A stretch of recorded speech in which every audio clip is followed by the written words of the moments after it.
Hey guys, I've been having a lot of fun playing around with the Inferno and I wanted to bring you some of the tips and tricks that I've picked up. The video won't be a full Inferno guide, it's mainly going to focus on specific scenarios and how to deal with them. I hope the video is useful and can help you get the cape. I would like to add that the video does start off quite basic, but it does move on to more complex techniques.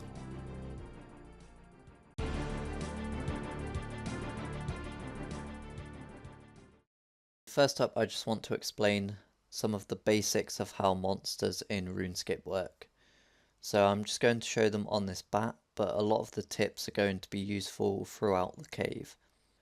So the first thing to mention is that a bat or any monster which is bigger than a 1x1 square is going to primarily base its movements and its attacks on its southwest corner.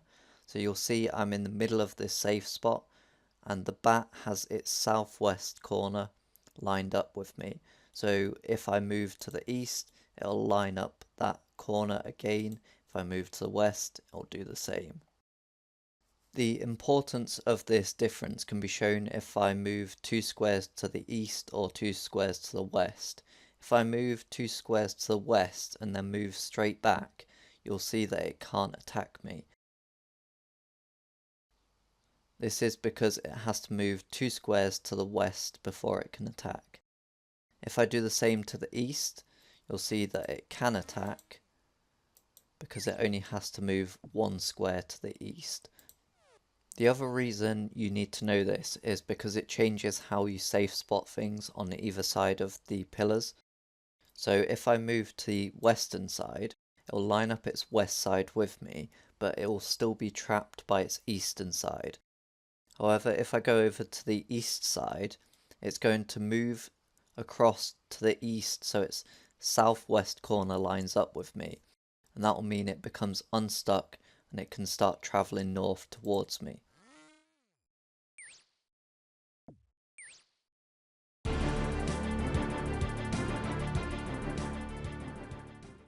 Another piece of basic knowledge people should have for the Inferno is the attack speed of each monster.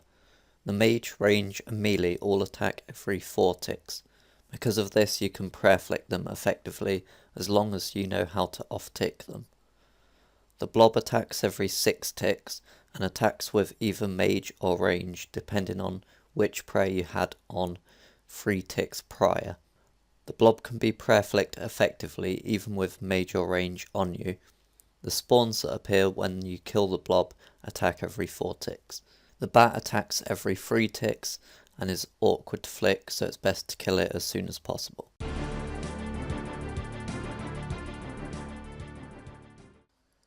The first real tip of the video is going to be how to get monsters stuck on a corner like this. The first thing to note is that you can only do this to the north and the south, and with the monster to the east and west. You can't do it the other way around, so I can't be stood here with the bat stuck here. While you're going through the waves of the Inferno, you're going to want to try and get things stuck behind the safe spot. Most often I find it's normally to the south of this pillar, and that's quite easy to do for most things. However, sometimes if something spawns over to the west, it might travel along and it just misses this safe spot and it will start to travel along this side. So you want to be able to safe spot it and deal with anything else that's going on in the wave before you start attacking that. So as an example, I'm just going to use this bat and I'm going to let it attack me and it will become unstuck on this corner. So from here it can attack me while I'm stood anywhere around here, and there's no other place that can stop it from attacking except this exact spot on the corner. So on this corner it can't attack me, but I also can't attack it. So if I try and attack it, I'm going to move out to the east and the bat will attack me. If I move north, it can obviously attack me. If I move west, it's going to move 1 north and then it will start to attack me. That's quite important because if I was to move west in this spot, I can't then move back and get it in the same spot. if I move out here, I've ruined the safe spot. So I can't be stood anywhere west of this spot. If I'm in this position and there's something behind it, if there's maybe a mage here, I don't want to just attack this bat because it's going to drag me out east. So what I want to do is move just to the north, and that's going to allow me to attack it.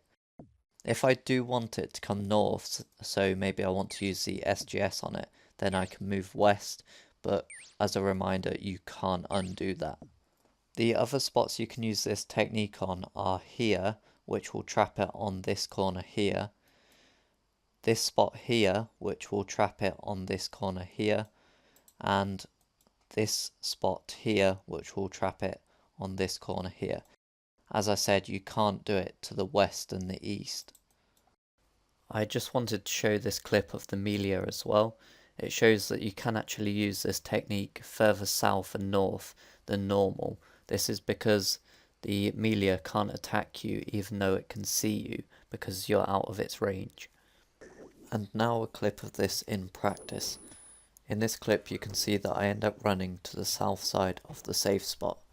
When here, the ranger doesn't get trapped on the safe spot and instead continues along the east side of the pillar. The best option for me is to trap it on the corner. This allows me time to deal with the Melia before I have to deal with the ranger.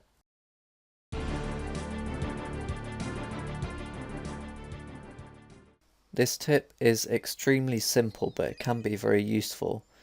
All it is a safe spot to attack the Nibblers without anything to the south attacking you. All you need to do is move to the northern edge of the arena in line with the western side of the pillar. The only thing you need to be careful of is things moving from the southwest corner, which can still attack you until they get behind the pillar. There's also another trick to attacking the Nibblers, this time on the southern pillar. If you've lured something to the northern side of the pillar, which you normally will do if you're running south, you can attack something trapped on the western side instead of the Nibblers. If you barrage it, you'll also hit the Nibbler. This saves you needing to run north.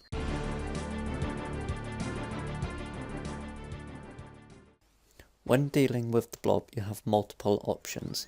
To prayer flick it, you only need a prayer active every 3 ticks, but there are a couple of ways to do that. The first way of dealing with the blob is simply to know when it's going to be checking your prayer and when it attacks. Then you just make sure that you have different prayers for each of these. This conserves prayer and is useful for the lower waves, but not very useful for higher waves. The second way is to alternate prayers constantly, either every 2 ticks or every tick. I'm going to show later in the video how to combine these methods with other methods and how to integrate attacks of the Mage and Ranger. I'd recommend practicing these on lower waves before you need them on higher waves. It becomes one of the key skills when adding a Range or Mage.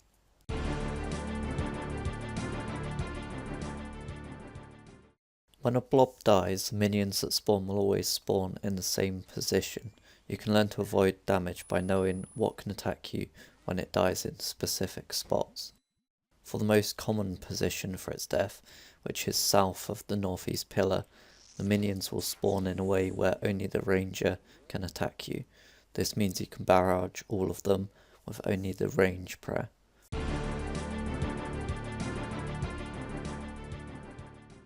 The most basic way to deal with a situation with a blob and a mage or ranger is to flinch the attacks. You move out of the safe spot with the correct prayer for the mage or range, and then run back behind the safe spot, switching prayers to combat the blob.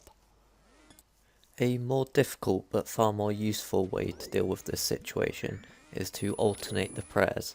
Move out with the correct prayer on as before, and watch for the mage or ranger's attack. Once you see this, you need to start alternating the prayers.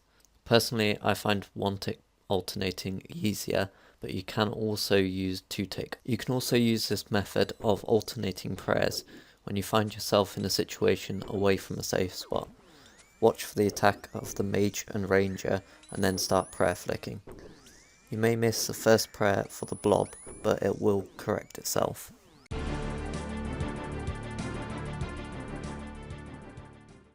Right here I've managed to get the mage and the range safe spotted behind each other. This is quite a common problem, so I'd really recommend learning the technique. So just here I'm showing that both the mage and the range are on the eastern side, so if I was to move out to the east, both of them will attack me. If I move out to the west, they have to move west before they can attack me. So there's a technique that comes from this. If you start in the middle of the safe spot and you move out to the west, the ranger will attack you after 1 tick and the mage will attack you after 2 ticks. This allows you to prayer flick them, and you can either run back in between each hit or you just stay out and keep prayer flicking as I'm doing now. To make sure you go to the correct side, which is the western side in this case, you need to make sure you attack the back one, in this case the ranger. If you attack the front one, you'll go to the east side and both of them will attack you at the same time.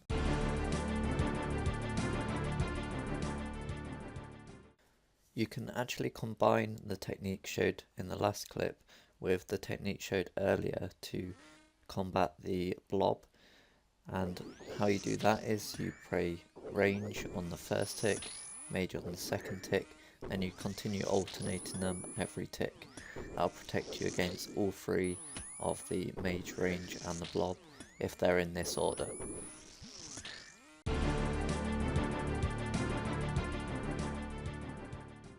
The most difficult problem is when you have the range and the mage behind each other, but you also have something in front of them.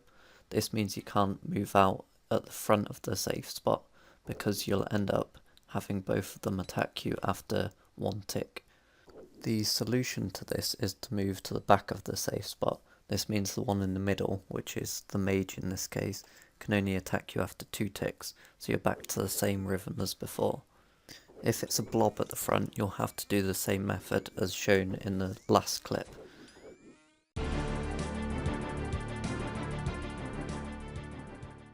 This tip is something that a lot of people may figure out themselves, but it's good to draw attention to it anyway. When you start a wave with a blob and either a mage or range, you'll be protecting against the main threat, but you might ignore the blob. If you can learn when to flick the first couple of attacks in a wave, you can avoid a lot of damage. In this example, I have a mage and blob both spawning. The mage attacks immediately, but the first attack of the blob is delayed by 3 ticks, as it first checks which prey you use. I know that 3 ticks after starting the wave, the blob will attack with range, and 4 ticks after the start of the wave, the mage will attack again. With this in mind, I can switch to range prayer and back to mage to avoid any damage. This gives me time to run behind a pillar and safe spot one of them. If I also want to protect against the next attack, I could switch to range prayer 2 ticks after the mage attack. I should then be safe with mage prayer on long enough to either safe spot or continue using another method, like the 1 tick prayer alternating.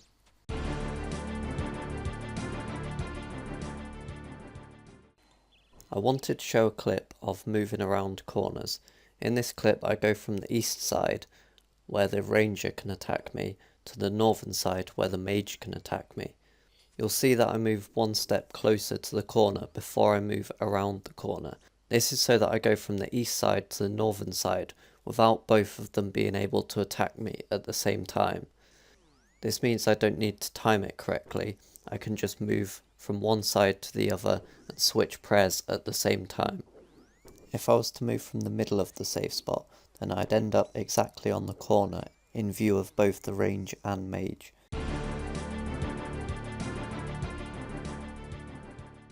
The last clip brings me on nicely to my choice of starting position for the higher waves. I use the northern spot on the west side of the pillar.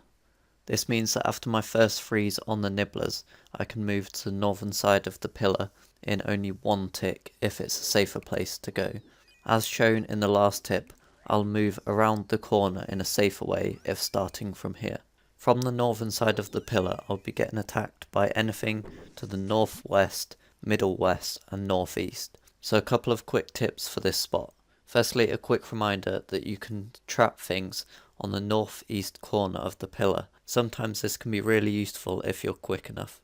Second, if you have something attacking you from the middle west, you need to go to this spot shown on screen. This will lure it closer to you, allowing you to attack it. If anything's attacking you from the northwest, you won't be able to attack it. You'll need to go to the east side of the pillar to bring it closer. Again, use the tip on moving around corners to avoid damage. If the north isn't safe because there's too much attacking you from the west, you can also consider going to the east of the pillar. Most often you'll find if the north isn't safe, the east won't be safe either, so you'll end up running to the south. I'm going to give some tips for how to do that in the safest way. First up, switch to your best range defense gear. Normally this will be Armadillo. It can add around 40% defense. Next up, make sure there's not too much in the southeast corner.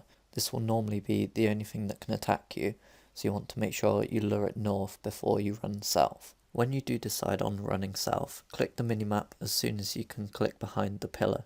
This saves you needing to constantly update your run path. Turn the camera to the mage so you can see when it attacks. You'll want to do the 1 or 2 tick prayer alternating showed earlier in the Blob section. I'd recommend 2 tick for this part so that you have time between switches to drink a brew if necessary. If you haven't managed to perfect the 2 tick prayer flicking, you can simply try to have range prayer up for some of the ticks and mage prayer up when you see the mage attack. Even 1 tick of range prayer will have a good chance at helping you out. If you get to low HP and find that you need to drink brews, don't just focus only on drinking brews. Keep in mind the advantages of tick eating and avoid further hits by prayer flicking. I'd recommend drinking a brew dose between prayer flicks. When you reach the south side of the pillar, don't forget to switch the prayer again for the last blob attack. Move to this spot to lure everything over to the west side to avoid as much possible moving along the east side of the pillar. If anything does make it past the safe spot without getting trapped, remember to move to the east side and trap it on the corner, giving you time to think about a solution or wait for the melee to dig.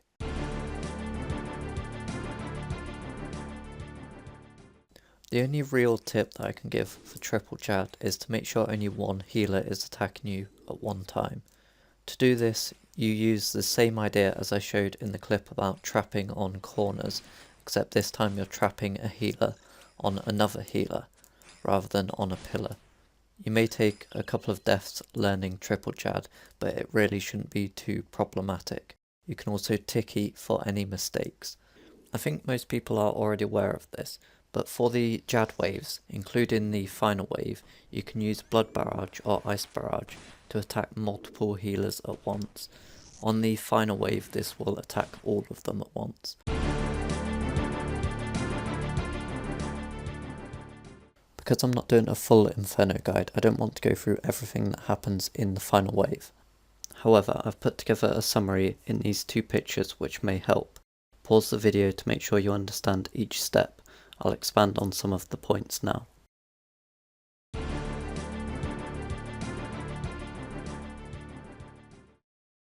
My first tip for the final wave is going to be to mark the safe spots. Now you do that just by dropping a vial. The safe spots that you want to mark are firstly the corners. You'll notice a spot of earth just on each corner. You drop a vial 1 to the north of each of these. I've marked on each of these screenshots where these spots are. You can actually stand 1 further towards the middle of the arena, so you're not going exactly where the vials are. The other place that I find useful to mark is if you start in the corner at the edge of the safe spot, then you start running and attack Zuck, you'll be dragged to the middle of the arena. If you drop a vial in that spot, it'll be a good reference for the position of the 2 middle attacks. I've put together this picture of the safe spots based on the vial positions that I just gave. This is on wave 1, so it does look slightly different. However, it can definitely be useful to have a look at this and try it yourself before you get to the boss. The picture shows the safest places to stand when the shield is going from west to east. Obviously, if you're going the other way, the middle 2 will switch. The green areas are the positions that are safe and where I'd recommend standing. The darker green spots are, in my opinion, the best places to stand. Note that these spots obviously change once the healers spawn. Also note that you can attack the ranger with blowpipe in the spot highlighted on the east side, but you can't move any further east. You can also attack Jad with a twisted bow from the edge of both the corners. Watch this run along the wall to see how you can avoid missing hits and maximise your DPS by knowing these safe spots. You also want to make sure that you never attack Jal-Ak after you've gone past the vial until you're sure you're far enough into the corner. Allowing it to drag you back to the middle is one of the most common ways to die.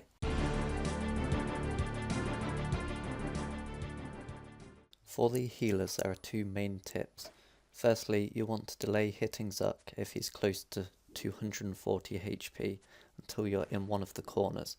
The reason for this is so that you can tag each of the healers as soon as possible. Don't forget that you should have also killed a second round of Mage and Rangers before you do this. Secondly, I find it easier to learn the safe areas around the shield rather than the safe spots, as you'll be using a blowpipe and ideally doing one hit and then running 2 squares. Watch these 2 clips closely. You can see that in the first clip it may look like I'm slightly ahead of the shield at points, however I'm safe the entire time. In the second clip I dropped behind the shield by 1 square. If this was in a position where Jal-Ak attacked, he would have targeted me. If you find yourself in this position, you'll have to run for 2 ticks rather than 1 to catch up with the shield. After the healers are dead, the safe spots are still changed, so be careful where you're stood and don't attack while you're behind the area that drags you. Another set of ranger and mage will usually spawn just after the healers. Tag the mage and kill only the ranger. There's no use killing the mage. That's it for the video. I hope you found it useful. If there's any other tips I want to add later on, I'll add them to the description along with any corrections, so do check that out. If you aren't already aware, I did get the pet while doing my 4th cape to get clips for this video. I was the 3rd person to get it. I'd also like to thank anyone who helped give feedback with the video and thank Mod Kieran for a great update. Good luck and have fun trying the Inferno.